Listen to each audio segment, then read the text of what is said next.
Gogh Magog എന്ന് കേൾക്കാത്തവർ വളരെ ചുരുക്കമാണ്. ഞാൻ മനസ്സിലാക്കിയ കാര്യങ്ങൾ ചുവടെ പറയുന്നു. ഒന്നാമതായി ഗോഗ് മഗോഗ് ആരാണെന്ന് നോക്കാം. ഗോഗ് ജയായിലിന്റെ പുത്രൻ ഷെമായയുടെ പുത്രനാണ്. ഗയാഗിന്റെ മകനാണ് ഷീമെയി. മഗോഗ് ആകട്ടെ യാഫെത്തിന്റെ പുത്രനാണ്. ഗയാമർ മാദായി, യാവാൻ, തൂബാൽ, മെഷക്ക്, തീരാസ് എന്നിവരാണ് അവന്റെ സഹോദരന്മാർ. ഇവരുടെ തലമുറയിൽ പെട്ടവരെല്ലാം ഗോഗ് മഗോഗ് എന്ന പേരിലായിരുന്നു അറിയപ്പെട്ടിരുന്നത്. പിന്നീട് നമ്മൾ ഗോഗ് മഗോഗ് എന്ന് കേൾക്കുന്നത് എസെക്കിയേൽ, വെളിപാട് പുസ്തകങ്ങളിൽ ആണ്. വെളിപാട് 19 പറയുന്ന നിർണായക യുദ്ധവും എസെക്കിയേൽ 39 പറയുന്ന യുദ്ധവും ഒന്ന് തന്നെയാണ്. എന്നാൽ എസെക്കിയേൽ 38 പറയുന്നതാവട്ടെ വെളിപാട് 20 നാം കാണുന്ന അവസാനത്തെ യുദ്ധവും. ഈ രണ്ട് യുദ്ധങ്ങൾ തമ്മിൽ 1000-ൽ കൂടുതൽ വർഷങ്ങളുടെ വ്യത്യാസവുമുണ്ട്. നിർണായക യുദ്ധദിനവസാനം മരിച്ചവരുടെ മാംസം തിന്നുന്ന പക്ഷികളെയും മൃഗങ്ങളെയും പറ്റി പറയുന്നു.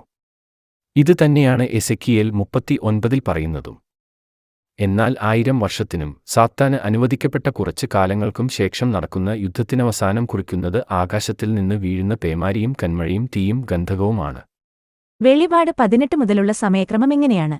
ആദ്യം ബാബിലോണിന്റെ പതനം, ശേഷം സ്വർഗ്ഗത്തിൽ വിശുദ്ധരുടെ വിജയഗീതം, പിന്നെ വിവാഹവിരുന്ന്, അതിനുശേഷം മനുഷ്യപുത്രൻ വെളുത്ത കുതിരയിൽ വരികയും മഹാദാന വിരുന്ന് എന്ന് വിളിക്കുന്ന നിർണായക യുദ്ധത്തിൽ മൃഗവും കള്ളപ്രവാചകനെയും പിടിക്കുകയും തീ പൊയ്കയിൽ എറിയുകയും ചെയ്തു.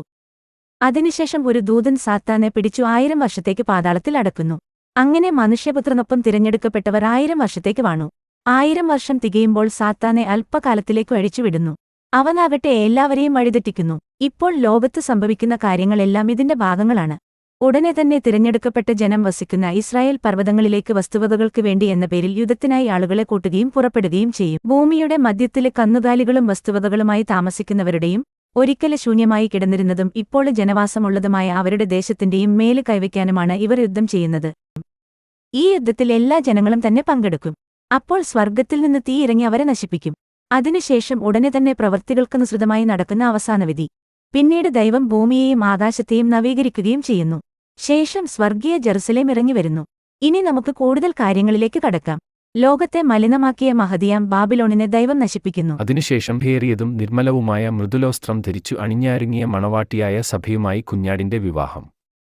വിവാഹവിരുന്നിനു ശേഷം സ്വർഗം തുറക്കപ്പെടുകയും ദൈവവചനം സ്വർഗീയ സൈന്യങ്ങൾക്കൊപ്പം വെള്ള കുതിരയുടെ പുറത്ത് ഭൂമിയിലേക്ക് വരികയും ചെയ്യുന്നു. സൂര്യനിൽ നിൽക്കുന്ന ഒരു ദൂതൻ മധ്യാകാശത്തിൽ പറക്കുന്ന സകല പക്ഷികളെയാടും വലിയ സ്വരത്തിൽ വിളിച്ചു പറഞ്ഞു, ദൈവത്തിന്റെ മഹാവിരുന്നിനു വരുവിൻ. രാജാക്കന്മാർ, സൈന്യാധിപന്മാർ, ശക്തന്മാർ എന്നിവരുടെയും കുതിരകളുടെയും അവയുടെ പുറത്തിരിക്കുന്നവരുടെയും സ്വതന്ത്രരും അടിമകളും ചെറിയവരും വലിയവരും ആയ എല്ലാവരുടെയും മാംസം ഭക്ഷിക്കുന്നതിന് ഒന്നിച്ചുകൂടുവിൻ. അപ്പോൾ അശ്വാരൂഢനോടും അവന്റെ സൈന്യനിരയോടും യുദ്ധം ചെയ്യാന് മൃഗവും ഭൂമിയിലെ രാജാക്കന്മാരും അവരുടെ സൈന്യങ്ങളും ഒന്നിച്ചുകൂടുന്നു. മൃഗവും വ്യാജപ്രവാചകനും പിടിക്കപ്പെട്ടു, അഗ്നിത്തടാകത്തിലേക്കു ജീവനോടെ എറിയപ്പെട്ടു. ശേഷിച്ചിരുന്നവര് അശ്വാരൂഢന്റെ വായിൽ നിന്ന് പുറപ്പെട്ട വാളുകൊണ്ട് വധിക്കപ്പെട്ടു. പക്ഷികളെല്ലാം അവരുടെ മാംസം തിന്നു തൃപ്തിയടഞ്ഞു. ഇനി ഇക്കാര്യങ്ങൾ എസെക്കിയേല് വിശദമാക്കുന്നത് ചുരുക്കി പറയാം.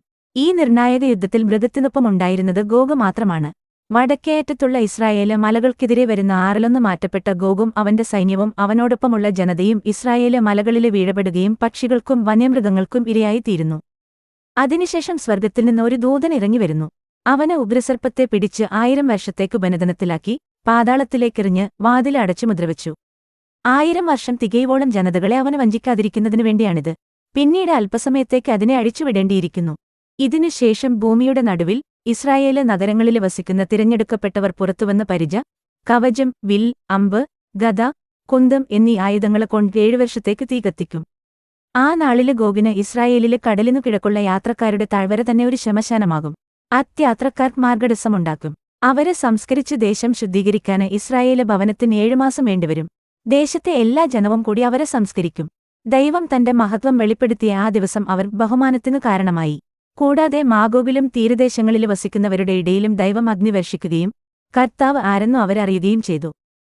അങ്ങനെ ജനതകളുടെ ഇടയില് ദൈവം തന്റെ മഹത്വം സ്ഥാപിക്കും. അവൻ നടപ്പാക്കിയ ന്യായവിധിയും ഗോഗിനും മഗോഗിനും എതിരെ പതിച്ച ദൈവത്തിന്റെ കരവും എല്ലാ ജനതകളും കാണും. തങ്ങളുടെ ദൈവമായ കർത്താവിനെ അന്നുമുതൽ ഇസ്രായേല് ഭവനം അറിയും. ഇസ്രായേല് ഭവനം തങ്ങളുടെ ദുഷ്പ്രവൃത്തികള് മൂലമാണ് അടിമത്തത്തിലകപ്പെട്ടതെന്ന് ജനതകള് ഗ്രഹിക്കും. ആരും ഭയപ്പെടുത്താനില്ലാതെ സ്വദേശത്ത് സുരക്ഷിതരായി വസിക്കുമ്പോൾ ദൈവത്തോട് കാണിച്ച അവിശ്വസ്തതയെക്കുറിച്ചുള്ള ലജ്ജ അവര് വിസ്മരിക്കും. അങ്ങനെ അവരിലൂടെ അനേകം ജനതകളുടെ മുമ്പില് ദൈവം തന്റെ വിശുദ്ധി വെളിപ്പെടുത്തുകയും തങ്ങളുടെ ദൈവമായ കർത്താവിനെ അവരെ അറിയുകയും ചെയ്യും. ഇസ്രായേല് ഭവനത്തില് നിന്നു ദൈവം തന്റെ മുഖം ഇനിമേൽ മറയ്ക്കുകയില്ല. എന്നാല് 1000 വർഷം തികയുമ്പോൾ സാത്താന് ബന്ധനത്തിൽ നിന്ന് മോചിതനാകും. ഭൂമിയുടെ 4 കോണുകളിലുമുള്ള ജനതകളെ വഴിതെറ്റിക്കാന് അവന് പുറത്തുവരും. ഗോഗ്, മാഗോഗ് എന്നിവയെ യുദ്ധത്തിനായി അവൻ ഒന്നിച്ചുകൂട്ടും. അവരുടെ സംഖ്യ കടൽപ്പുറത്തെ മണൽത്തരികളോളമായിരിക്കും. അവര് ഭൂതലത്തില് കയറി വന്ന് വിശുദ്ധരുടെ പാളയവും പ്രിയപ്പെട്ട പട്ടണവും വളഞ്ഞു. എന്നാല് സ്വർഗ്ഗത്തിൽ നിന്ന് അഗ്നിയിറങ്ങി അവരെ വിഴുങ്ങി. ദൈവം മഗോഗ് ദേശത്ത് വസിക്കുന്ന ഗോഗിനെ തിരിച്ചു നിർത്തി കടവായില് കൊളുത്തിട്ട് പുറത്തു കൊണ്ടുവരും. കുതിരകളെയും സർവായുധധാരികളായ കുതിരച്ചേവകരെയും കവചവും പരിചയും വാളും ഏന്തിയ വലിയ സൈന്യസമൂഹത്തെയും പുറത്തു കൊണ്ടുവരും. പേർഷ്യക്കാരും കുഷ്യരും പുത്യരും പരിചയും പടത്തൊപ്പിയും ധരിച്ച് അവരോടൊപ്പമുണ്ടായിരിക്കും. ഗോമരും അവിടുത്തെ സേനാവിഭാഗങ്ങളും വടക്കേ അറ്റത്തുള്ള ഭേദ തോഗർമായും അതിന്റെ എല്ലാ പടക്കൂട്ടവും അടങ്ങുന്ന ഒരു വലിയ ജനസമൂഹം അവനോടൊപ്പമുണ്ടായിരിക്കും. വസ്തുക്കള് കൊള്ള ചെയ്തുകൊണ്ടു പോകാനും വിവിധ ജനതകളുടെ ഇടയിൽനിന്ന് ശേഖരിക്കപ്പെട്ട് ഭൂമിയുടെ മധ്യത്തിലെ കന്നുകാലികളും വസ്തുവകകളുമായി താമസിക്കുന്നവരുടെയും ഒരിക്കല് ശൂന്യമായി കിടന്നിരുന്നതും ഇപ്പോൾ ജനവാസമുള്ളതുമായ അവരുടെ ദേശത്തിന്റെയും മേല് കൈവയ്ക്കാനുമാണ് ഇവർ യുദ്ധം ചെയ്യുന്നത്. വാളില് നിന്ന് വീണ്ടെടുക്കപ്പെട്ട വളരെപ്പേരുള്ള ദേശത്തേക്ക്, കോട്ടകളില്ലാത്ത ഗ്രാമങ്ങൾക്കെതിരെ മതിലുകളോ വാതിലുകളോ ഓടാമ്പലുകളോ ഇല്ലാതെ തന്നെ സമാധാനത്തില് സുരക്ഷിതരായി കഴിയുന്നിടത്തേക്ക് അന്നു അവർ മുന്നേറും. ഗോഗിന്റെ സൈന്യവും അവനോടൊപ്പമുള്ള ആളുകളും കൊടുങ്കാറ്റുപോലെ മുന്നേറി കാർമേഘം പോലെ ആ ദേശം മറയ്ക്കും. അപ്പോൾ ദൈവം തന്റെ പരിശുദ്ധി ജനതകളുടെ മുമ്പില് ഗോഗിലൂടെ വെളിപ്പെടുത്തും. ഗോഗ് ഇസ്രായേല് ദേശത്തിനെതിരെ വരുന്ന ദിവസം ഇസ്രായേലില് ഒരു മഹാപ്രകമ്പനം ഉണ്ടാകും. കടലിലെ മത്സ്യങ്ങളും ആകാശത്തിലെ പറവകളും വന്യമൃഗങ്ങളും ഇഴജന്തുക്കളും ഭൂമുഖത്തുള്ള എല്ലാ മനുഷ്യരും ദൈവത്തിനു മുമ്പില് വിറകൊള്ളും. പർവ്വതങ്ങള് തകർന്നടിയും, ചെങ്കുത്തായ മലകള് ഇടിഞ്ഞു വീഴും. എല്ലാ മതിലുകളും നിലംപതിക്കും. ദൈവമായ കർത്താവ് അരുളി ചെയ്യുന്നു, ഗോഗിനെതിരെ എല്ലാത്തരം ഭീകരതയും ഞാൻ വിളിച്ചുവരുത്തും. എല്ലാവരുടെയും വാള് തങ്ങളുടെ സഹോദരനെതിരെ ഉയരും. പകർച്ചവ്യാധികളും രക്തച്ചൊരിച്ചിലും കൊണ്ട് അവനെ ഞാൻ വിധിക്കും. ഞാന് അവന്റെയും അവന്റെ സൈന്യത്തിന്റെയും അവനോടൊപ്പമുള്ള ജനതകളുടെയും മേല് പേമാരിയും കന്മഴയും തീയും ഗന്ധകവും വർഷിക്കും. അങ്ങനെ അനേകം ജനതകളുടെ മുമ്പില് ഞാന് എന്നെത്തന്നെ വെളിപ്പെടുത്തുകയും എന്റെ വിശുദ്ധിയും മഹത്വവും കാണിച്ചുകൊടുക്കുകയും ചെയ്യും. ഞാനാണ് കർത്താവ് എന്ന് അപ്പോൾ അവരറിയും. അവരെ വഴിതെറ്റിക്കുന്ന പിശാചാകട്ടെ മൃഗവും വ്യാജപ്രവാചകനും വസിച്ചിരുന്ന ഗന്ധകാഗ്നിത്തടാകത്തിലേക്ക് എറിയപ്പെട്ടു. അവിടെ രാപകല് നിത്യകാലത്തേക്ക് അവർ പീഡിപ്പിക്കപ്പെടും. അതിനുശേഷം അവസാന വിധി ഉണ്ടാകുന്നു. ഓരോരുത്തർക്കും അവരുടെ പ്രവൃത്തികൾ അനുസരിച്ചു വിധിയുണ്ടാവുന്നു. പിന്നെ ദൈവം ആകാശം, ഭൂമി എന്നിവ നവീകരിക്കുന്നു. അതിനുശേഷം സ്വർഗീയ യെരുശലേം ഭൂമിയിലേക്ക് ഇറങ്ങിവരികയും ദൈവം മനുഷ്യരോടൊപ്പം വസിക്കുകയും ചെയ്യും. ബൈബിളിൽ പറഞ്ഞിരിക്കുന്ന കാര്യങ്ങളെല്ലാം തന്നെ നമ്മൾ കേട്ടു പഠിച്ച കെട്ടുകഥകൾ മാറ്റിവെച്ച് വായിച്ചു നോക്കിയാൽ ലളിതമാണ്.